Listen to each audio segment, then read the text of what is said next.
ನಮಸ್ಕಾರ ಸ್ನೇಹಿತರೆ, ಮಸ್ತ್ ಮಗ ಚಾನಲ್ಗೆ ಸ್ವಾಗತ. ನಾನು ಅಮರ್ ಪ್ರಸಾದ್. ಒಂದು ಮುಖ್ಯವಾಗಿರೋ ವಿಚಾರದ ಬಗ್ಗೆ ನಾವಿವತ್ತು ಚರ್ಚೆ ಮಾಡೋಣ ಸ್ನೇಹಿತರೆ. ಇದು ನನ್ನ ಹತ್ರ ದುಡ್ಡಿಲ್ಲ ಅಂತ ಕೊರಗ್ತಾ ಇರೋ ಗಳಿಕೆ ದುಡ್ಡನ್ನೆಲ್ಲ ಬೇಕಾಬಿಟ್ಟಿ ಖರ್ಚು ಮಾಡ್ತಾ ಸಾಲದಲ್ಲಿ ಅಥವಾ ಯಾವತ್ತೂ ಕೊರತೆಯಲ್ಲೇ ಜೀವಿಸ್ತಾ ಇರೋ ಭಾರತದ ದೊಡ್ಡ ಪ್ರಮಾಣದ ಜನಕ್ಕೆ, ಕರ್ನಾಟಕದ ದೊಡ್ಡ ಪ್ರಮಾಣದ ಜನಕ್ಕೆ, ನಮ್ಮ ನಾಡಿನ ನಮ್ಮ ಜನಕ್ಕೆ ಇದು ಹೆಲ್ಪ್ಫುಲ್ ಆಗ್ಬೋದು ಈ ವಿಡಿಯೋ. ಸ್ನೇಹಿತರೆ, ನಿಜ ಅರ್ನಿಂಗ್ ಈಗಿರೋದು ಸಾಲದೇ ಇರ್ಬೋದು, ಇನ್ನೊಂಚೂರು ಎಕ್ಸ್ಟ್ರಾ ಇದ್ರೆ ಬೆಟರ್ ಅಂತ ಅನ್ನಿಸ್ಬಹುದು. ಅದಕ್ಕೆ ನಾವು ಎಕ್ಸ್ಟ್ರಾ ಎಫರ್ಟ್ ಹಾಕಿ ಎಕ್ಸ್ಟ್ರಾ ಅರ್ನ್ ಮಾಡ್ತಾ ಹೋಗಬೇಕು ಮುಂದಿನ ದಿನಗಳಲ್ಲಿ, ನಿಜ. ಆದರೆ ಈಗ ನಾನೇನು ಮಾಡ್ಬೋದು, ಈಗ ಬರ್ತಿರೋ ದುಡ್ಡನ್ನು ನಾನು ಹೇಗೆ ಖರ್ಚು ಮಾಡ್ತಾ ಇದ್ದೀನಿ, ಹೆಂಗೆ ಅದನ್ನು ಉಳಿಸ್ತಾ ಇದ್ದೀನಿ, ಅದು ಕೂಡ ಮುಖ್ಯ ಆಗುತ್ತಲ್ಲ ಸ್ನೇಹಿತರೆ. ಇಲ್ಲ ಸ್ನೇಹಿತರೆ, ಇವತ್ತು ನಾವು ಹೇಳಕ್ ಹೊರಟಿರೋದು ಯಾವುದೋ ಪರ್ಟಿಕ್ಯುಲರ್ ಬ್ರ್ಯಾಂಡ್ ಬಗ್ಗೆ ಅಥವಾ ಯಾವುದೋ ಒಂದು ಪರ್ಟಿಕ್ಯುಲರ್ ಪ್ರಾಡಕ್ಟ್ ಬಗ್ಗೆ ಅಲ್ಲ. ಇದು ಈ ವಿಡಿಯೋದ ಬಹುಪಾಲು ನಮ್ಮೆಲ್ಲರಿಗೂ ತುಂಬ ಇಂಪಾರ್ಟೆಂಟ್ ಆಗಿರೋ ಒಂದು ಟೂಲ್ ಬಗ್ಗೆ, ಒಂದು ಟಾಪಿಕ್ ಬಗ್ಗೆ ನಾವು ಡಿಸ್ಕಸ್ ಮಾಡ್ತೀವಿ. ಸ್ನೇಹಿತರೆ, ದುಡ್ಡಿಲ್ಲ ಅಂತ ಕೊರಗೋದ್ರ ಬದಲು ಬರೀ 10 ರೂಪಾಯಿ, 10 ರುಪೀಸಿಂದ ಲಕ್ಷಕ್ಕೆ ರೀಚ್ ಆಗಕ್ಕೆ ಬೇಕಾಗಿರೋದು ಒಂದೇ ಒಂದು ಮದ್ದು ಸ್ನೇಹಿತರೆ. ಅದು ಶಿಸ್ತು, ಡಿಸಿಪ್ಲಿನ್ ಅಷ್ಟೇ. ನಿಮ್ಗೆ ನಂಬಲಿಕ್ಕೆ ಕಷ್ಟ ಆಗ್ಬೋದು, ಆದರೆ ಇದು ನಿಜ. ಹೇಗೆ ಅಂತ ಎಕ್ಸ್ಪ್ಲೇನ್ ಮಾಡ್ತಾ ಹೋಗ್ತೇವೆ. ಸ್ನೇಹಿತರೆ, ನಾವಿವತ್ತು ಮಾತಾಡ್ತಿರೋದು ಮೈಕ್ರೋ SIP ಬಗ್ಗೆ ಅಥವಾ ಚೋಟಿ SIP ಬಗ್ಗೆ. ಜಸ್ಟ್ 1 ವರ್ಷದ ಹಿಂದೆ ಮಾರ್ಕೆಟ್ ನಿಯಂತ್ರಕ SEBI, securities and exchange board of India, ಇವರೇ ಜಾರಿಗೆ ತಂದ ಈ ಮೈಕ್ರೋ SIP ಅಥವಾ ಚೋಟಿ SIP ಅಥವಾ ಕಿರು SIP ಮಾರ್ಕೆಟ್ನಲ್ಲಿ ದೊಡ್ಡ ಸಂಚಲನಕ್ಕೆ ಕಾರಣ ಆಗಿದೆ. 2025 ಏಪ್ರಿಲ್ನಲ್ಲಿ ಚೋಟಿ SIP ಸಂಖ್ಯೆ ಸುಮಾರು 1.97 ಲಕ್ಷ ಇತ್ತು. ಅಷ್ಟು SIPಗಳಿದ್ವು. ಆದರೆ ಈಗ ಆ ಸಂಖ್ಯೆ 3.22 ಲಕ್ಷಕ್ಕೆ ಏರಿಕೆಯಾಗಿದೆ. ಹಾಗಿದ್ರೆ ಏನಿದು ಚೋಟಿ SIP ಅಥವಾ ಕಿರು SIP? ಬರೀ 10 ರೂಪಾಯಿನಿಂದ ಸಂಪತ್ತನ್ನು ಹೆಚ್ಚಿಸಿಕೊಳ್ಳಬಹುದಾ? ನಿಜವಾಗಿಯೂ ಇದರಿಂದ ಸಂಪತ್ತು ಕಟ್ಟಿಕೊಳ್ಳೋದು ಹೇಗೆ? ಎಲ್ಲವನ್ನ ಡೀಟೇಲ್ ಆಗಿ ನೋಡ್ತಾ ಹೋಗೋಣ ಸ್ನೇಹಿತರೆ. ಕಡೆತನಕ ಮಿಸ್ ಮಾಡಿದೆ ನೋಡಿ. ಹಳ್ಳಿಗೂ ಮ್ಯೂಚುವಲ್ ಫಂಡ್, ಏನಿದು ಚೋಟಿ SIP ಕ್ರಾಂತಿ? ಸ್ನೇಹಿತರೆ, ಸ್ಮಾಲ್ SIP ಅಂದರೆ ತಿಂಗಳಿಗೆ 100ರಿಂದ 500 ರೂಪಾಯಿ ಹಾಕೋ SIPಗಳನ್ನು ಮೊದಲಿಂದಲೂ ಕೆಲ ಕಂಪನಿಗಳು ಆಫರ್ ಮಾಡ್ತಾ ಇದ್ವು. ಆದರೆ ಅವು ಅಷ್ಟೊಂದು ಫೇಮಸ್ ಆಗಿರಲಿಲ್ಲ. ಹೀಗಿರಬೇಕಾದ್ರೆ 2025 ಫೆಬ್ರವರಿಯಲ್ಲಿ ಆವಾಗ ಸೆಬಿ ಚೀಫ್ ಆಗಿದ್ದ ಮಾಧವಿ ಪುರಿ ಬೂಚ್ ಇನ್ನೇನು ರಿಟೈರ್ ಆಗೋಕ್ಕೂ ಜಸ್ಟ್ 1 ವಾರ ಇರಬೇಕಾದ್ರೆ ಒಂದು ಕನಸಿನ ಪ್ರಾಜೆಕ್ಟನ್ನು ಲಾಂಚ್ ಮಾಡಿದ್ರು. ಅದೇ ಚೋಟಿ SIP ಅಥವಾ ಜನ ನಿವೇಶ್ SIP. ಅದರ ಉದ್ದೇಶ ಹಳ್ಳಿಗಳಲ್ಲಿ ಸಣ್ಣ ಪುಟ್ಟ ಕಿರಾಣಿ ಅಂಗಡಿಗಳಲ್ಲಿ ಕೇವಲ 2 ರೂಪಾಯಿಗೆ ಶಾಂಪೂ ಪ್ಯಾಕೆಟ್ ಸಿಗೋ ಹಾಗೆ ಮ್ಯೂಚುವಲ್ ಫಂಡ್ ಕೂಡ ಸ್ಯಾಶೆಟ್, ಸ್ಮಾಲ್ ಪ್ಯಾಕೆಟ್ ರೂಪದಲ್ಲಿ ಪ್ರತಿಯೊಬ್ಬರ ಕೈಗೂ ಸಿಗೋ ರೀತಿ ಆಗಬೇಕು ಅಂತ. ಫಿನಾನ್ಸ್ ಭಾಷೆಯಲ್ಲಿ ಸ್ಯಾಚಟೈಸೇಷನ್ ಅಂತ ಕರೀತಾರೆ. ಅಂದರೆ ದೊಡ್ಡ ಪ್ರಾಡಕ್ಟನ್ನು ಚಿಕ್ಕ ಪ್ಯಾಕ್ನಲ್ಲಿ ಹೆಚ್ಚು ಜನರಿಗೆ ತಲುಪಿಸೋದು. ಇದಕ್ಕಾಗಿಯೇ ಚೋಟಿ SIP ಅಡಿಯಲ್ಲಿ ತಿಂಗಳಿಗೆ ಜಸ್ಟ್ 250 ರೂಪಾಯಿನಿಂದಲೂ SIP ಶುರು ಮಾಡೋ ಅವಕಾಶ ಬಂತು. ಇದಾದ ನಂತರ ಹಲವು ಅಸೆಟ್ ಮ್ಯಾನೇಜ್ಮೆಂಟ್ ಕಂಪನಿಗಳು ಕೂಡ ಈ ವಿಭಾಗದಲ್ಲಿ ಅಗ್ರೆಸಿವ್ ಆಗಿ ಹೆಜ್ಜೆ ಇಡೋಕೆ ಶುರು ಮಾಡಿವೆ. ಎಷ್ಟರ ಮಟ್ಟಿಗಂದರೆ ಕೆಲ ಪ್ಲಾಟ್ಫಾರ್ಮ್ಗಳು ಇನ್ನೂ ಒಂದು ಹೆಜ್ಜೆ ಮುಂದಕ್ಕೆ ಹೋಗಿ ಇದಕ್ಕಿಂತಲೂ ಕಡಿಮೆ ಮೊತ್ತದಲ್ಲಿ ಹೂಡಿಕೆ ಮಾಡೋ ಆಪ್ಷನ್ಸ್ ತಂದಿವೆ. ಉದಾಹರಣೆಗೆ ಝೀರೋದಾ. ಇವರು ನಮ್ಮೊಂದಿಗೆ ಏನು ಕಮರ್ಷಿಯಲಿ ಕೊಲ್ಯಾಬರೇಷನ್ ಆಗಿಲ್ಲ ವಿಡಿಯೋಗೆ, ಬಟ್ ಅವ್ರು ತಂದಿದ್ದಾರೆ, ಅದು ನಿಮಗೆ ಹೇಳ್ತಾ ಇದ್ದೀವಿ. ಮೈಕ್ರೋ ಸೇವಿಂಗ್ಸ್ ಅಂತ ಹೊಸ ಫೀಚರ್ ತಂದಿದ್ದಾರೆ. ಇದರಲ್ಲಿ ದಿನಕ್ಕೆ ಜಸ್ಟ್ 10 ರೂಪಾಯಿನಿಂದ SIP ಶುರು ಮಾಡ್ಬೋದು. ಇದು ದಿನಗೂಲಿ ಮಾಡೋರಿಗೆ ಅಥವಾ ಸಣ್ಣ ಪುಟ್ಟ ವ್ಯಾಪಾರ ಮಾಡೋರಿಗೆ ಅಥವಾ ಪ್ರತಿದಿನ ಸ್ವಲ್ಪ ಉಳಿಸೋ ಅಭ್ಯಾಸ ಇರೋರಿಗೆ ತುಂಬ ಯೂಸ್ಫುಲ್. ಯಾಕಂದರೆ ಇವರಿಗೆಲ್ಲ ತಿಂಗಳಿಗೆ ಒಂದೇ ಸಲ ದೊಡ್ಡ ಅಮೌಂಟ್ನ ಎತ್ತಿಡಬೇಕು ಅಂದರೆ ಕಷ್ಟ. ಆದರೆ ದಿನಕ್ಕೆ 10 ರೂಪಾಯಿ ಅಂದರೆ ಅದನ್ನು ಯಾರು ಬೇಕಾದರೂ ಉಳಿಸ್ಬೋದಲ್ವಾ? ಅದಕ್ಕೆ ಮೈಕ್ರೋ ಸೇವಿಂಗ್ಸ್ ಆಯ್ಕೆಗಳು ಈಗ ಹೆಚ್ಚು ಗಮನ ಸೆಳೀತಾ ಇವೆ. ಅದರಲ್ಲಿ ಒಂದು ಎಕ್ಸಾಂಪಲ್ ಹೇಳಿದ್ದು ಝೀರೋದಾದವರ ಮ್ಯೂಚುವಲ್ ಫಂಡ್ ಆ್ಯಪ್ ಕಾಯಿನ್ನಲ್ಲಿ ಆ ರೀತಿದು ಅವರು ಆಫರ್ ಮಾಡಿದ್ದಾರೆ ಅಂತ. ಆದರೆ ಇಷ್ಟು ಚಿಕ್ಕ ಮೊತ್ತದ SIPಗಳನ್ನು ನಡೆಸೋದು ಮ್ಯೂಚುವಲ್ ಫಂಡ್ ಕಂಪನಿಗಳಿಗೂ ಸುಲಭದ ಕೆಲಸ ಆಗಿರಲಿಲ್ಲ. ಯಾಕಂದರೆ ಒಬ್ಬ ಹೊಸ ಕಸ್ಟಮರ್ನ ಸೇರಿಸ್ಕೊಳ್ಳೋಕೆ, KYC ಮಾಡೋಕೆ, ಪೇಮೆಂಟ್ ಗೇಟ್ವೇ ಮೇಂಟೈನ್ ಮಾಡೋಕೆ ತುಂಬ ಖರ್ಚಾಗುತ್ತೆ. ಒಂದು SIPಯನ್ನು ರಿಜಿಸ್ಟರ್ ಮಾಡ್ಕೊಳ್ಳೋಕೆ ಸುಮಾರು 100-150 ರೂಪಾಯಿ ಖರ್ಚಾಗುತ್ತೆ. ಹಾಗೆ ಮಂತ್ಲಿ ಮೇಂಟೆನೆನ್ಸ್ ಬೇರೆ. ಇದಕ್ಕೇನು ಸೊಲ್ಯೂಷನ್ನು? ಸೆಬಿ ಒಂದು ಪ್ಲಾನ್ ಮಾಡ್ತು. ಫಸ್ಟ್ ಟೈಮ್ ಇನ್ವೆಸ್ಟ್ ಮಾಡೋರಿಗೆ ಮೊದಲ 3 ಚೋಟಿ SIP ಕಂತುಗಳಿಗೆ ಈ ಪೇಮೆಂಟ್ ಗೇಟ್ವೇ ಚಾರ್ಜ್ನಿಂದ ವಿನಾಯಿತಿ ಕೊಟ್ಬಿಡ್ತು. ಇದರಿಂದ ಹೂಡಿಕೆದಾರರ 250 ರೂಪಾಯಿ ಪೂರ್ತಿಯಾಗಿ ಇನ್ವೆಸ್ಟ್ ಆಗುತ್ತೆ. ಮ್ಯೂಚುವಲ್ ಫಂಡ್ ಕಂಪನಿಗಳಿಗೆ ಆರಂಭದಲ್ಲಿ ಸ್ವಲ್ಪ ಲಾಭ ಕಮ್ಮಿ ಅನಿಸಿದ್ರೂ ಕೂಡ ಒಬ್ಬ ಕಸ್ಟಮರ್ ಕಂಟಿನ್ಯೂಸ್ ಆಗಿ 2 ವರ್ಷ ಇದನ್ನು ಕಟ್ಟಿದ್ರೆ ಕಂಪನಿಗಳಿಗೆ ಬ್ರೇಕ್ ಈವನ್ ಆಗುತ್ತೆ. ಜೊತೆಗೆ ಬಡವರು, ಮಧ್ಯಮ ವರ್ಗದವರು ಫಿನಾನ್ಷಿಯಲ್ ಸಿಸ್ಟಮ್ ಒಳಗಡೆ ಬರ್ತಾರೆ. ದೊಡ್ಡ ಪ್ರಮಾಣದಲ್ಲಿ ಜನ ದುಡ್ಡು ಹಾಕಿ ಅಸೆಟ್ ಅಂಡರ್ ಮ್ಯಾನೇಜ್ಮೆಂಟ್ ಕಂಪನಿಗಳದು ಬೂಮ್ ಆಗುತ್ತೆ ಅನ್ನೋದು ಲೆಕ್ಕಾಚಾರ ಆಗಿತ್ತು. ಈಗ ನೀವು ಕೇಳ್ಬೋದು, ದಿನಕ್ಕೆ 10 ರೂಪಾಯಿ ಎತ್ತಿಟ್ರೆ ಏನು ಮಹಾ ಆಗುತ್ತೆ, ಅದೇನು ದೊಡ್ಡ ಅಮೌಂಟಾ ಅಂತ ನೀವು ಕೇಳ್ಬೋದು. ಇಲ್ಲೇ ಅರ್ಥ ಮಾಡ್ಕೋಬೇಕಾಗಿರೋದು ಸ್ನೇಹಿತರೆ, ಇಲ್ಲಿ ಕೆಲಸ ಮಾಡೋದು ನಿಮ್ಮ 10 ರೂಪಾಯಿ ಅಲ್ಲ, ಬದಲಾಗಿ ಪವರ್ ಆಫ್ ಕಾಂಪೌಂಡಿಂಗ್ ಅನ್ನೋ ಫಿನಾನ್ಸ್ನ ಟಾಪಿಕ್. ಅಂದರೆ ನಿಮ್ಮ ಹಣಕ್ಕೆ ಮತ್ತೆ ಹಣ ಗಳಿಸಿಕೊಡೋ ಶಕ್ತಿ. ಉದಾಹರಣೆಗೆ, ನೀವು ದೀರ್ಘಾವಧಿವರೆಗೆ 12% ರಿಟರ್ನ್ಸ್ ಕೊಡೋ ಮ್ಯೂಚುವಲ್ ಫಂಡ್ನಲ್ಲಿ ಹೂಡಿಕೆ ಮಾಡ್ತೀರಿ ಅಂತ ಇಟ್ಕೊಳ್ಳಿ. ನಾವು ಯಾಕೆ 12% ಹೇಳ್ತಾ ಇದ್ದೀವಿ? ಭಾರತದ ಸ್ಟಾಕ್ ಮಾರ್ಕೆಟ್ನ ಹಿಸ್ಟಾರಿಕಲ್ ರಿಟರ್ನ್ಸ್ ಅಂದರೆ ನಿಫ್ಟಿ 50 ತೊಗೊಂಡ್ರೆ ನಿಮಗೆ 12% ಆಸುಪಾಸಲ್ಲಿ ಇರುತ್ತಲ್ವಾ. ಕೆಲ ವರ್ಷ 20% ಕೊಟ್ಟಿರ್ಬೋದು, ಕೆಲ ವರ್ಷ ನೆಗೆಟಿವ್ ಕೊಟ್ಟಿರ್ಬೋದು. ಲಾಂಗ್ ಟರ್ಮ್ ಹಿಸ್ಟಾರಿಕಲ್ ಆ್ಯಾವ್ರೇಜ್ ಅಲ್ವಾ, ಆ ರೀತಿ ಬೇಸ್ ಲೈನ್ ಹಿಡಿತಾರಲ್ವಾ. ಸೊ ನಾವು ರಫ್ ಆಗಿ ಅದನ್ನೇ ಹಿಡ್ಕೊಂಡ್ರೂ ಕೂಡ ಇದೇ 10 ರೂಪಾಯಿ ಹೇಗೆ ಮ್ಯಾಜಿಕ್ ಮಾಡುತ್ತೆ ಅಂತ 3 ಬೇರೆ ಬೇರೆ ಎಕ್ಸಾಂಪಲ್ ಮೂಲಕ ನಿಮಗೆ ಎಕ್ಸ್ಪ್ಲೈನ್ ಮಾಡ್ತೀವಿ ಸ್ನೇಹಿತರೆ. ಈಗ ಒಬ್ರು ಕಾಲೇಜ್ ಸ್ಟೂಡೆಂಟ್ ಇರ್ತಾನೆ ಅಥವಾ ಇರ್ತಾಳೆ ಅಂತ ಅನ್ಕೊಳ್ಳಿ. ತನ್ನ ಪಾಕೆಟ್ ಮನಿಯಲ್ಲಿ ದಿನಕ್ಕೆ ಜಸ್ಟ್ 10 ರೂಪಾಯಿ ಅವ್ರು ಉಳಿಸ್ತಾರೆ ಅಂತ ಇಟ್ಕೊಳ್ಳೋಣ. ತಿಂಗಳಿಗೆ 300 ರೂಪಾಯಿ ಉಳಿತು, ವರ್ಷಕ್ಕೆ 3600 ರೂಪಾಯಿ ಉಳಿತು. ಅದನ್ನ ಅವರು ಈ ಮೈಕ್ರೋ SIP ಮೂಲಕ ದುಡ್ಡನ್ನ ಉಳಿಸಿರ್ತಾರೆ ಅಂತ ಇಟ್ಕೊಳ್ಳೋಣ, ಅವ್ರಿಗೆ ಇಷ್ಟ ಬಂದಿರೋ ಮ್ಯೂಚುವಲ್ ಫಂಡ್ನಲ್ಲಿ. ಇದೇ ರೀತಿ 10 ವರ್ಷ ಕಂಟಿನ್ಯೂ ಮಾಡಿದ್ರೆ ಆತ ಕಟ್ಟುವ ಒಟ್ಟು ಹಣ ಕೇವಲ 36,000 ರೂಪಾಯಿ ಅಲ್ವಾ. ಅವರು ತಮ್ಮ ಸ್ಟೂಡೆಂಟ್ ಲೈಫಲ್ಲಿ ಒಂದು 10 ಇಯರ್ಸ್ ಕಟ್ಟಿದ್ರು ಅಂತ ಅನ್ಕೊಳ್ಳೋಣ, ಒಂದು 36,000 ರೂಪಾಯಿ ಅವ್ರು ಕಟ್ಟದಂಗೆ ಆಗಿದೆ ಅಷ್ಟೇ. ಆದರೆ 12% ಆನ್ಯುವಲ್ ರಿಟರ್ನ್ಸ್ ಲೆಕ್ಕದಲ್ಲಿ ಅವ್ರ ಕೈಗೆ ಸಿಗೋದು 70,000 ರೂಪಾಯಿ. ಅದೇ ಹುಡುಗ ಅಥವಾ ಹುಡುಗಿ ಅದನ್ನ 20 ವರ್ಷ ಕಂಟಿನ್ಯೂ ಮಾಡಿದ್ರೆ ಅವ್ರು ಕಟ್ಟಿರೋದು ಕೇವಲ 72,000 ರೂಪಾಯಿ, ಆದರೆ ಕೈಗೆ ಸಿಗೋದು 3 ಲಕ್ಷ ರೂಪಾಯಿ. ಹಾಗೆ ಇನ್ನೊಬ್ರು ಆಟೋ ಡ್ರೈವರ್ ತಾನು ಕುಡಿಯೋ ಒಂದು ಟೀ ಕ್ಯಾನ್ಸಲ್ ಮಾಡಿ ದಿನಕ್ಕೆ 10 ರೂಪಾಯಿ ಎತ್ತಿಡ್ತಾರೆ, ಅಂದರೆ ತಿಂಗಳಿಗೆ 300 ರೂಪಾಯಿ. ತನ್ನ ರಿಟೈರ್ಮೆಂಟ್ಗೋಸ್ಕರ 25 ವರ್ಷ ಕಾಲ ಕಂಟಿನ್ಯೂಸ್ಲಿ SIP ಮಾಡ್ತಾರೆ ಅಂತ ಇಟ್ಕೊಳ್ಳೋಣ. 25 ವರ್ಷದಲ್ಲಿ ಅವ್ರು ಕಟ್ಟಿರೋ ದುಡ್ಡು ಬರೀ 90,000 ರೂಪಾಯಿ. ಆದರೆ 25 ವರ್ಷದ ನಂತರ ಅವರ ಅಕೌಂಟ್ನಲ್ಲಿ ಬೆಳೆದು 12% ಲೆಕ್ಕದಲ್ಲಿ ನಾವು ಕ್ಯಾಲ್ಕುಲೇಟ್ ಮಾಡಿದ್ರೆ ಎಷ್ಟು ದುಡ್ಡು ಆಗಿರುತ್ತೆ ಗೊತ್ತಾ? 5.7 ಲಕ್ಷ ರೂಪಾಯಿ. ಕೇವಲ 10 ರೂಪಾಯಿ ಉಳಿತಾಯ. ಒಂದು ಟೀ ಬಿಟ್ಟ ದುಡ್ಡು, ಅಥವಾ ಒಂದು ಟೀ ಕಮ್ಮಿ ಆಗಿರೋ ದುಡ್ಡು, ಅಥವಾ ಪಾಕೆಟ್ ಮನೇಲಿ ಉಳಿಸಿರೋ ದುಡ್ಡು. ಅವರು ಎಜುಕೇಷನ್ ಎಲ್ಲ ಮುಗಿಸಿ ಜಾಬ್ ಮಾರ್ಕೆಟಿಗೆ ಬಂದಾಗ ಅವ್ರ ಹತ್ರ ಒಂದು ಫಿನಾನ್ಷಿಯಲ್ ಸಪೋರ್ಟ್ ಕೂಡ ಇರುತ್ತೆ, ಖಾಲಿ ಕೈಯಲ್ಲಿ ಬಂದಿರೋದಿಲ್ಲ. ಅವರು ಸಿಕ್ಕಿದ ಜಾಬಿಗೆಲ್ಲ ಒದ್ದಾಡೋ ಅವಶ್ಯಕತೆ ಇರೋದಿಲ್ಲ ಅಲ್ವಾ. ಅಥವಾ ವಯಸ್ಸಾದಾಗ ಆಟೋ ಡ್ರೈವರ್ಗೆ ಆಸರೆ ಆಗ್ಬೋದಲ್ವಾ ಅದು. ಇದು ನಾವು ಬರೀ ದಿನಕ್ಕೆ 10 ರೂಪಾಯಿ ಲೆಕ್ಕದಲ್ಲಿ ಹೇಳಿರೋದು ಸ್ನೇಹಿತರೆ. ಇವತ್ತಿನ ದಿನಗಳಲ್ಲಿ 10 ರೂಪಾಯಿ ಬೆಲೆ ಏನಿದೆ ಅಂತ ನೀವೇ ಯೋಚನೆ ಮಾಡಿ. ದಿನಕ್ಕೆ ಇದನ್ನು 20 ರೂಪಾಯಿ, 30 ರೂಪಾಯಿ, 40 ರೂಪಾಯಿ, 50 ರೂಪಾಯಿ, ದಿನಕ್ಕೆ 100 ರೂಪಾಯಿ, ತಿಂಗಳಿಗೆ 3,000 ರೂಪಾಯಿ ಆಗುತ್ತೆ. ದಿನಕ್ಕೆ 50 ರೂಪಾಯಿ ಅಂದರೂ ತಿಂಗಳಿಗೆ 1,500 ರೂಪಾಯಿ ಆಗುತ್ತೆ. ಈ ಸಾಮರ್ಥ್ಯ ಎಲ್ರಿಗೂ ಇರುತ್ತಲ್ವ ಸ್ನೇಹಿತರೆ. ದಿನಕ್ಕೆ 50 ರೂಪಾಯಿದೆ ಇನ್ನೊಂದು ಲೆಕ್ಕ ಹೇಳ್ತೀವಿ ಕೇಳಿ ಸ್ನೇಹಿತರೆ ನಿಮಗೆ. 50 ರೂಪಾಯಿ ಡೈಲಿ ಲೆಕ್ಕದಲ್ಲಿ ತಿಂಗಳಿಗೆ 1,500 ರೂಪಾಯಿ ಒಬ್ಬ ವ್ಯಕ್ತಿ ಕಟ್ಕೊಂಡು ಹೋದರೆ 20 ವರ್ಷಗಳಲ್ಲಿ ಟೋಟಲ್ ಅವ್ರು ಕಟ್ಟಿರೋದು 3,65,000 ರೂಪಾಯಿ. ಭಾರತದ ಮಾರ್ಕೆಟ್ನ ಹಿಸ್ಟಾರಿಕಲ್ ಆ್ಯಾವ್ರೇಜ್ 12% ಹಿಡ್ಕೊಳ್ಳೋಣ ನಾವು. ನೋಡಿ, ಇದು ಮಾರ್ಕೆಟ್ ಇನ್ವೆಸ್ಟ್ಮೆಂಟ್ ಯಾವತ್ತೂ ಕೂಡ ನಿಮಗೆ ಗ್ಯಾರಂಟಿಡ್ ರಿಟರ್ನ್ಸ್ ಅನ್ನು ಕೊಡಲ್ಲ.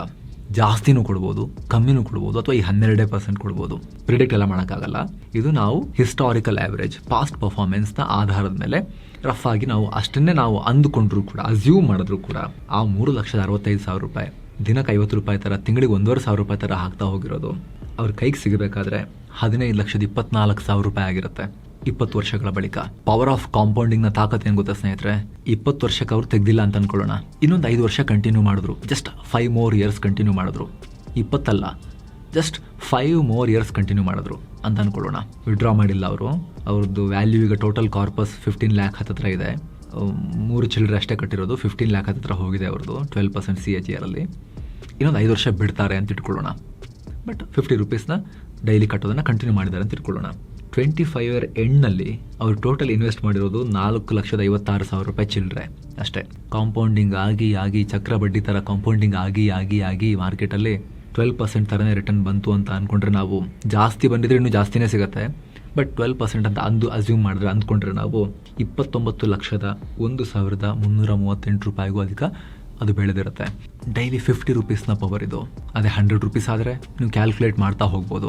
ನೀವು ಮ್ಯೂಚುವಲ್ ಫಂಡ್ ರಿಟರ್ನ್ಸ್ ಕ್ಯಾಲ್ಕುಲೇಟರ್ ಅಥವಾ ನೀವು ಯಾವುದಾದ್ರೂ ಕಾಂಪೌಂಡಿಂಗ್ ಕ್ಯಾಲ್ಕುಲೇಟರ್ಗಳನ್ನು ಆನ್ಲೈನಲ್ಲಿ ಸಿಗ್ತವೆ, ಡೌನ್ಲೋಡ್ ಮಾಡಿಕೊಂಡು ನೀವು ಇದನ್ನು ಕ್ಯಾಲ್ಕುಲೇಟ್ ಮಾಡಿ ಕೇಳ್ಬೋದು. ನಾವು ಬೇಕಾದ್ರೆ ನಿಮಗೆ ಲಿಂಕನ್ನು ಕೊಡ್ತೀವಿ ಲಾಸ್ಟಿಗೆ ಸ್ನೇಹಿತರೆ. ಯಾವುದಾದ್ರೂ ರೆಪ್ಯೂಟೆಡ್ ಸಂಸ್ಥೆದು ಲಿಂಕನ್ನು ಕೊಡ್ತೀವಿ, ನೀವು ಅಲ್ಲಿ ಆ ಕ್ಯಾಲ್ಕುಲೇಟರ್ ಓಪನ್ ಮಾಡಿಬಿಟ್ಟು ನೀವು ಕ್ಯಾಲ್ಕುಲೇಟ್ ಮಾಡ್ಕೊಂಡು ನೋಡ್ಬೋದು ಪವರ್ ಆಫ್ ಕಾಂಪೌಂಡಿಂಗ್ ಹೆಂಗೆ ವರ್ಕ್ ಆಗುತ್ತೆ. ಟೈಮ್ ಅನ್ನೋದು ಯಾವ ರೀತಿ ದುಡ್ದು ಕೊಡುತ್ತೆ ನಿಮಗೆ, ಟೈಮ್ ಮತ್ತು ತಾಳ್ಮೆ ಅನ್ನೋದು ಅದು ನೀವು ಅರ್ಥ ಮಾಡ್ಕೋಬೋದು. 50 ರೂಪಾಯಿ, 10 ರೂಪಾಯಿ, 20 ರೂಪಾಯಿ ಯಾರು ಉಳಿಸ್ತಾರೆ ಅನ್ನೋ ತಿರಸ್ಕಾರ ಮಾಡಿ ಮಾಡಿ ಮಾಡಿ ದೊಡ್ಡ ಅಮೌಂಟ್ ಉಳ್ಸೋಕ್ಕೆ ದುಡ್ಡು ಬರಲಿಲ್ಲ, ಚಿಕ್ಕ ಅಮೌಂಟ್ ಉಳಿಸೋಕೆ ತಾಳ್ಮೆ, ಕಮಿಟ್ಮೆಂಟ್ ಇರಲಿಲ್ಲ. ಲಾಸ್ಟಿಗೆ ವಯಸ್ಸಾಗೋಯ್ತು, ಕೈಯಲ್ಲಿ ಖಾಲಿ ಕೈ, ಅಲ್ಲಿ ಇಲ್ಲಿ ಕೇಳು. ಈ ಸಿಚುವೇಶನ್ ಯಾರು ಯಾವತ್ತೂ ತಂದ್ಕೋಬಾರ್ದು ಸ್ನೇಹಿತರೆ. ಅದಕ್ಕೆ ಸ್ನೇಹಿತರೆ ವಾರನ್ ಬಫೆಟ್ ಅವರು ಹೇಳೋದು, ಷೇರುಪೇಟೆ ಅಂದರೆ ತಾಳ್ಮೆ ಇಲ್ಲದವರ ಜೇಬಿಂದ ತಾಳ್ಮೆ ಇದ್ದವರ ಜೇಬಿಗೆ ಹಣ ಟ್ರಾನ್ಸ್ಫರ್ ಮಾಡೋ ಒಂದು ಯಂತ್ರ ಅಂತ. ಹೂಡಿಕೆ ಅಂತ ಬಂದಾಗ ತಾಳ್ಮೆ ವೆರಿ ಇಂಪಾರ್ಟೆಂಟ್. ನಮ್ಮ ಹತ್ರ ಆಲ್ರೆಡಿ ಇಂಥ ಒಂದು ಬೇರೆ ಬೇರೆ ಬ್ರೋಕರೇಜ್ದ ಅಕೌಂಟ್ ಇದೆ, ಅಥವಾ ಇಲ್ಲಿ SIP ಮಾಡ್ತಿದ್ದೀನಿ, ಬಟ್ ಇಲ್ಲಿ 10 ರೂಪಾಯಿದು ಇಲ್ವಲ್ಲ ಅಥವಾ 50 ರೂಪಾಯಿದು ಇಲ್ವಲ್ಲ ಅಂತ ನೀವು ಕೇಳಿದ್ರೆ, ಡೈಲಿ ಎಲ್ಲರೂ ಕೊಡದೇ ಇರ್ಬೋದು ಆಪ್ಷನ್ಸ್. ಕೆಲವೊಂದು ಬ್ರೋಕರೇಜ್ ಕಂಪ್ನಿಗಳು ಕೊಡ್ಬೋದು, ಕೆಲವೊಂದು ಆಪ್ಷನ್ಸ್ ಕೊಡದೇ ಇರ್ಬೋದು. ಮಂತ್ಲಿ ಅಂತೂ ಎಲ್ಲರೂ ಕೊಡ್ತಾರೆ ಅಲ್ವಾ ಸ್ನೇಹಿತರೆ? ಮಂತ್ಲಿ 250 ರೂಪಾಯಿ, 500 ರೂಪಾಯಿ, ಈ ಥರ ಮಂತ್ಲಿ ಆಪ್ಷನ್ ಅಂತೂ ಎಲ್ಲ ಬ್ರೋಕರೇಜ್ ಕಂಪ್ನಿಗಳು ಕೊಟ್ಟೇ ಇದ್ದಾರೆ ಅಲ್ವಾ? ದಿನಕ್ಕೆ 50 ರೂಪಾಯಿ ಅಂದರೆ ತಿಂಗಳಿಗೆ 1,500 ಆಯ್ತಲ್ಲ. ನೀವು ಪೂರ್ಣ ಪ್ರಮಾಣದ SIPನ ಮಾಡ್ಬೋದಲ್ವಾ? ಮೈಕ್ರೋನೇ ಯಾಕೆ ಮಾಡ್ಬೇಕಂತಿದೆ? ಇಲ್ವಲ್ಲ, ದಿನಕ್ಕೆ 50 ರೂಪಾಯಿ ಅಂದರೆ ತಿಂಗಳಿಗೆ 1,500 ರೂಪಾಯಿ ಅಷ್ಟೇ ಆಗೋದು. ನೀವು ಚೋಟಿ SIP ಹಿಂದೆ ಹೋಗಲೇಬೇಕಂತಿಲ್ಲ, ನೀವು ಪೂರ್ಣ ಪ್ರಮಾಣದ SIPನೇ ಮಾಡ್ಬೋದಲ್ವಾ? ತಾಳ್ಮೆ ಮುಖ್ಯ, ವೆಯ್ಟ್ ಮಾಡೋದು ಮುಖ್ಯ ಸ್ನೇಹಿತರೆ. ನಾವು ಕೊತ್ತಂಬರಿ ಸೊಪ್ಪು ನೆಟ್ಟರೆ ನಿಮಗೆ ಬೇಗ ಒಂದು ವಾರದಲ್ಲೇ ನಿಮಗೆ ಮೊಳಕೆ ನೋಡಿ ಗಿಡ ನೋಡೋಕ್ಕೆ ಓಕೆ ಸಿಗ್ಬೋದು, ನಿಮಗೆ ಬೇಗ ಬರ್ಬೋದು, ಗಿಡ ಬರ್ಬೋದು. ನೀವು ದೊಡ್ಡ ಅಶ್ವತ್ಥ ಮರ ನೆಟ್ಟು ಮರುದಿನ ಬಂದಿದೆ ಮೇಲಕ್ಕೆ ಹೋಗಲೇ ಇಲ್ಲ, ನಂಗೆ ನೆರಳು ಕೊಡ್ತಾ ಇಲ್ಲ ಅಂದರೆ ಆಗೋದಿಲ್ಲ. ಮಾರ್ಕೆಟ್ ಇನ್ವೆಸ್ಟಿಂಗ್ ಎಲ್ಲ ನೀವು ಅಶ್ವತ್ಥ ಮರ ನೆಟ್ಟು ಬೆಳೆಸ್ದಂಗೆ ಲಾಂಗ್ ಟರ್ಮ್ನಲ್ಲಿ ಅದು ಇರೋದು, ನೀವು ನೆಟ್ಟಿರೋದಕ್ಕೂ ಅದು ಬಂದಿರೋದಕ್ಕೂ ಸಂಬಂಧನೇ ಇರೋದಿಲ್ಲ. ಕೊತ್ತಂಬರಿ ಸೊಪ್ಪು ಗಿಡ ಏನು ಬೀಜ ಹಾಕಿರ್ತೀರಿ, ಒಂದು ಇಷ್ಟದ ಬರುತ್ತಾ? ಅಶ್ವತ್ಥ ಮರ ಹಾಗಲ್ಲ, ಅಥವಾ ದೊಡ್ಡ ದೊಡ್ಡ ತಳಿಯ ಮರಗಳು ಹಾಗಲ್ಲ. ಬೀಜ ಇಷ್ಟೇ ಇರುತ್ತೆ, ಗಿಡ ಇಷ್ಟೇ ಇರುತ್ತೆ, ಬೆಳೆಯೋದು ಮಾತ್ರ ಅಗಾಧ ವಿಶಾಲ. ಮಾರ್ಕೆಟಲ್ಲೂ ಕೂಡ ಹಾಗೆ ಪವರ್ ಆಫ್ ಕಾಂಪೌಂಡಿಂಗ್ ಹಾಗೆ ವರ್ಕ್ ಆಗೋದು. ಇದನ್ನ ಯಾಕೆ ಒತ್ತಿ ಹೇಳ್ತಿದ್ದೀವಿ ಅಂದರೆ, ಮೈಕ್ರೋ SIPನೂ ತುಂಬ ಜನ ಚೋಟಿ SIP ಅಂತ ಸೆಬಿ ತಗೊಂಬಂತಲ್ಲ, ನುಗ್ಗಿದ್ರು, ತುಂಬ ಜನ ನುಗ್ಗಿದ್ರು ಬೇಗ. ಆದರೆ ಬರೀ ಮೇ ತಿಂಗಳು 2026 ಮೇ ತಿಂಗಳಲ್ಲಿ 26,000 SIPಗಳು ಕ್ಲೋಸ್ ಆಗಿವೆ. ಅಷ್ಟೇ ಅಲ್ಲ, SBIದು ಜನ ನಿವೇಶ್ SIP ಅಂತ ಮಾಡಿದ್ರು ಅವರು ಇದೇ ಕ್ಯಾಟಗರಿಯಲ್ಲಿ. 35% ಅಕೌಂಟ್ಗಳು ನಿಂತು ಹೋಗಿದ್ದಾವೆ. ಇದು ಬೇಸರದ ವಿಚಾರ. ಎಲ್ಲ ಜೋಶಕ್ಕೆ ಶುರು ಮಾಡ್ತಾರೆ, ಯಾರಿಗೂ ಕನ್ಸಿಸ್ಟೆನ್ಸಿ ಇಲ್ಲ. ಇಲ್ಲೊಂದು ಸಮಾಧಾನಕರ ವಿಚಾರ ಕೂಡ ಇದೆ, ಏನಂದರೆ ಪ್ರತಿ ತಿಂಗಳು 20,000 ಅಕೌಂಟ್ ಕ್ಲೋಸ್ ಆಗ್ತಿದ್ರೆ 28,000 ಹೊಸದಾಗಿ ಜನ ಮೈಕ್ರೋ SIPಗೆ ಬರ್ತಾ ಇದ್ದಾರೆ. ನಮ್ಮ ದೇಶದ ಮಧ್ಯಮ ವರ್ಗದವರು, ಬಡವರು ಬರ್ತಾ ಇದ್ದಾರೆ, ಒಂದು ಹೊಸ ಜೋಶ್ನೊಂದಿಗೆ ನಾನು ಉಳಿಸ್ತೀನಿ ಅಂತ ಬರ್ತಾ ಇದ್ದಾರೆ. ಇದರ ಪರಿಣಾಮ ಟೋಟಲ್ ಮೈಕ್ರೋ SIPಯ ಹೂಡಿಕೆ ಎಷ್ಟಾಗಿದೆ ಗೊತ್ತಾ? ನಮ್ಮ ದೇಶದ ಜನ ಹಾಕಿರೋ ದುಡ್ಡು 96.74 ಕೋಟಿ ರೂಪಾಯಿ ಇದ್ದಿದ್ದು 184 ಕೋಟಿ ರೂಪಾಯಿಗೆ ತಲುಪಿದೆ, ಡಬಲ್ ಆಗಿದೆ. ಏನೋ ಸ್ನೇಹಿತರೆ, SIPನಲ್ಲಿ ಹೂಡಿಕೆ ಮಾಡುವಾಗ ಒಂದಿಷ್ಟು ವಿಚಾರಗಳನ್ನ ಮೈಂಡಲ್ಲಿ ಇಟ್ಕೋಬೇಕಾಗತ್ತೆ. ಇನ್ವೆಸ್ಟ್ಮೆಂಟ್ ಶುರು ಮಾಡೋ ಮುಂಚೆ ಸ್ಪಷ್ಟ ಗುರಿ ಇಟ್ಕೊಂಡಿರಬೇಕು. ಸ್ವಂತ ವೆಹಿಕಲ್ ತಗೊಳಕ, ರಿಟೈರ್ಮೆಂಟ್ಗ, ಎಜುಕೇಷನ್ನ, ಹೀಗೆ ಯಾವುದಾದ್ರೂ ಗುರಿ ಇಟ್ಕೊಂಡಿರಬೇಕು. ಇದರಿಂದ ನಿಮ್ಮ ಇನ್ವೆಸ್ಟ್ಮೆಂಟ್ ಅರ್ಧದಲ್ಲಿ ಸ್ಟಾಪ್ ಆಗಲ್ಲ. ಬೇರೆ ಬೇರೆ ಗುರಿಗೆ ಬೇರೆ ಬೇರೆ SIPಗಳನ್ನ ಮಾಡ್ಕೋಬೇಕು. ಹಾಗೆ ಲಾಕ್ ಇನ್ ಪೀರಿಯಡ್. ತುಂಬ ಜನಕ್ಕೆ SIPನಲ್ಲಿ ಹಣ ಹಾಕಿದ್ರೆ ಲಾಕ್ ಆಗಿಬಿಡುತ್ತೆ ಅನ್ನೋ ಭಯ ಇರುತ್ತೆ. ಆದರೆ ಕೆಲ ಟ್ಯಾಕ್ಸ್ ಸೇವಿಂಗ್ ಫಂಡ್ಗಳು ಬಿಟ್ಟು ಬೇರೆ ನಾರ್ಮಲ್ ಫಂಡಲ್ಲಿ ಈಕ್ವಿಟಿ ಆಗಿರ್ಬೋದು, ಡೆಟ್ ಆಗಿರ್ಬೋದು, ಅದರಲ್ಲಿ ಲಾಕ್ ಎಲ್ಲ ಆಗೋದಿಲ್ಲ. ತುರ್ತು ಹಣ ಬೇಕಾದರೆ ಯಾವಾಗ ಬೇಕಾದರೂ ವಿಡ್ರಾ ಮಾಡ್ಕೋಬೋದು, ಒನ್ ಡೇಲೆಲ್ಲ ಬಂದುಬಿಡುತ್ತೆ. ಆದರೆ 1 ವರ್ಷದ ಒಳಗಡೆನೇ ದುಡ್ಡು ವಿಡ್ರಾ ಮಾಡಿದ್ರೆ ಕೆಲ ಕಂಪನಿಗಳು 0.5ನಿಂದ 2% ಎಕ್ಸಿಟ್ ಲೋಡನ್ನು ಕಟ್ ಮಾಡ್ತವೆ. ಅದು ಮೈಂಡಲ್ಲಿ ಇಟ್ಕೊಂಡಿರಬೇಕು. ಇದಾಗಿತ್ತು ಸ್ನೇಹಿತರೆ ಮೈಕ್ರೋ SIP ಬಗ್ಗೆ ನಿಮಗೆ ಮಾಹಿತಿ ಕೊಡುವಂಥ ಪ್ರಯತ್ನ. ಇಲ್ಲಿ ನಾವು ಯಾವುದೇ ಪರ್ಟಿಕ್ಯುಲರ್ ಬ್ರೋಕರೇಜ್ ಕಂಪನಿ ಅಥವಾ ಅಸೆಟ್ ಮ್ಯಾನೇಜ್ಮೆಂಟ್ ಕಂಪನಿಯನ್ನು ರೆಕಮೆಂಡ್ ಮಾಡಲ್ಲ, ಅಥವಾ ಪರ್ಟಿಕ್ಯುಲರ್ ಮ್ಯೂಚುವಲ್ ಫಂಡನ್ನು ಕೂಡ ನಾವು ರೆಕಮೆಂಡ್ ಮಾಡಲ್ಲ. ಇದು ಸೆಬಿ ತಂದಿರೋ ಪ್ರಾಡಕ್ಟು. ಎಲ್ಲ ಅಸೆಟ್ ಮ್ಯಾನೇಜ್ಮೆಂಟ್ ಕಂಪನಿಗಳು, ಎಲ್ಲ ಬ್ರೋಕರೇಜ್ ಸಂಸ್ಥೆಗಳ ಆ್ಯಪ್ಗಳಲ್ಲಿ ಇವುಗಳನ್ನು ಲಾಂಚ್ ಮಾಡಿದ್ದಾರೆ. ಬೇರೆ ಬೇರೆಯವರು ಬೇರೆ ಬೇರೆ ಹೆಸರಲ್ಲಿ ಫಂಡ್ಗಳನ್ನು ಲಾಂಚ್ ಮಾಡಿದ್ದಾರೆ, ಆಪ್ಷನ್ಸನ್ನು ತಂದಿದ್ದಾರೆ. ನೀವು ಚೆಕ್ ಮಾಡ್ಕೊಂಡು ನೋಡ್ಬೋದು. ಆಗಲೇ ಹೇಳಿದ ಹಾಗೆ ದಿನಕ್ಕೆ 10 ರೂಪಾಯಿ, 50 ರೂಪಾಯಿ ಮೈಕ್ರೋ ಅದನ್ನೇ ಮಾಡಬೇಕಂತ ಏನಿಲ್ಲ. ತಿಂಗಳಿಗೆ 500 ರೂಪಾಯಿ, 1,000 ರೂಪಾಯಿ, 2,000 ರೂಪಾಯಿ ಬಹುತೇಕ ಎಲ್ಲರೂ ಕೂಡ ಮಾಡ್ಬೋದಲ್ವ ಸ್ನೇಹಿತರೆ? ಅಂದರೆ ನಾರ್ಮಲ್ ಮ್ಯೂಚುವಲ್ ಫಂಡ್ SIPಗಳನ್ನು ಎಲ್ಲರೂ ಕೂಡ ಮಾಡ್ಬೋದಲ್ವಾ? ಸೊ ನಿಮಗೆ ಆಪ್ಷನ್ ಇಲ್ಲ, ನನ್ನ ಆ್ಯಪಲ್ಲಿ ಕಾಣಿಸ್ತಿಲ್ಲ, ಇನ್ನೂ ಕೊಟ್ಟಿಲ್ಲ ಅಂತ ಹೇಳಿಬಿಡಿ. ಬಹುತೇಕ ಎಲ್ಲ ಕಡೆ ಇದೆ. ಒಂದು ವೇಳೆ ಇಲ್ಲ ಅಂದರೆ ನೀವು ಇರೋ ಆ ಆ್ಯಪಲ್ಲೇ ನೀವು ಮಾಡಬೇಕು ಅಂತ ನಿಮಗೆ ಅನಿಸಿದ್ರೆ ಚೂರು ಜಾಸ್ತಿ ದುಡ್ಡನ್ನು ನಿಮಗೋಸ್ಕರ ನೀವು ಉಳಿಸೋದ್ರ ಬಗ್ಗೆ ಥಿಂಕ್ ಮಾಡ್ಬೋದು. ಅಗೇನ್ ಹೇಳ್ತಾ ಇದ್ದೀವಿ, ಯಾವುದೇ particular asset management company, brokerage app, fund ನಾವು ಯಾವುದು ಇಲ್ಲಿ ರೆಕಮೆಂಡ್ ಮಾಡ್ತಾ ಇಲ್ಲ ನಿಮಗೆ. ನೀವು ಇದ್ರ ಬಗ್ಗೆ ನೀವು ಓನ್ ಆಗಿ ಇದ್ರ ಬಗ್ಗೆ ಡೀಟೇಲನ್ನು ಚೆಕ್ ಮಾಡ್ಕೊಳ್ಳಿ ಸ್ನೇಹಿತರೆ. ಭಾರತದ ಯಾವುದೇ ಅಸೆಟ್ ಮ್ಯಾನೇಜ್ಮೆಂಟ್ ಕಂಪನಿಯ ಹೆಲ್ಪನ್ನು ನೀವು ತೊಗೋಬೋದು, ಅಥವಾ ಭಾರತದ ಯಾವುದೇ ಬ್ರೋಕರೇಜ್ ಕಂಪನಿಯ ಆ್ಯಪ್ನಲ್ಲೂ ಕೂಡ ನೀವು ಇದನ್ನು ನೀವು ಡೌನ್ಲೋಡ್ ಮಾಡಿಕೊಂಡು ಚೆಕ್ ಮಾಡ್ಬೋದು, ಅಥವಾ ಅವ್ರ ಕಸ್ಟಮರ್ ಕೇರಿಗೆ ಕಾಲ್ ಮಾಡಿದ್ರೆ ಅವರು ಕೂಡ ನಿಮಗೆ ಹೆಲ್ಪ್ ಮಾಡ್ತಾರೆ. ನನಗೆ SIP ಶುರು ಮಾಡಬೇಕು ಅಂತ ಹೇಳಿದ್ರೆ ಆದರೆ ಮೈಂಡಲ್ಲಿ ಇಟ್ಕೊಂಡಿರಿ ಸ್ನೇಹಿತರೆ, ಯಾವಾಗಲೂ ಕೂಡ ನೀವು ಯಾವುದೇ ಮ್ಯೂಚುವಲ್ ಫಂಡ್ SIP ಮಾಡೋ ಟೈಮ್ನಲ್ಲಿ ರೆಗ್ಯುಲರ್ ಪ್ಲಾನ್ಗಳನ್ನು ಚೂಸ್ ಮಾಡಬೇಡಿ. ಡೈರೆಕ್ಟ್ ಗ್ರೋತ್ ಆಪ್ಷನ್ ಇರೋ ಪ್ಲಾನ್ಗಳನ್ನೇ ಚೂಸ್ ಮಾಡಿ. ಆವಾಗ ನಿಮಗೆ ಕಮಿಷನ್ ದುಡ್ಡು ಕೂಡ ನಿಮಗೆ ಉಳಿಯುತ್ತೆ. ರೆಗ್ಯುಲರ್ ಪ್ಲಾನ್ ಅಂತ ಹೇಳಿದ್ರೆ ಏಜೆಂಟ್ ಕಮಿಷನ್ ಹೋಗುತ್ತೆ. ಯಾವುದೇ ಮ್ಯೂಚುವಲ್ ಫಂಡ್ ಹೆಸರಿನ ಮುಂದೆ ಎಂಡಲ್ಲಿ ಅಥವಾ ಅದರ ಕೆಳಗಡೆ ಡೈರೆಕ್ಟ್ ಗ್ರೋತ್ ಆಪ್ಷನ್ ಅದಿತ್ತು ಅಂತ ಹೇಳಿದ್ರೆ ಅದರಲ್ಲಿ ನಿಮಗೆ ನಿಮ್ಮ ರಿಟರ್ನ್ ಪೂರ್ತಿ ನಿಮ್ಮ ಕೈಯಲ್ಲೇ ಉಳಿಯುತ್ತೆ.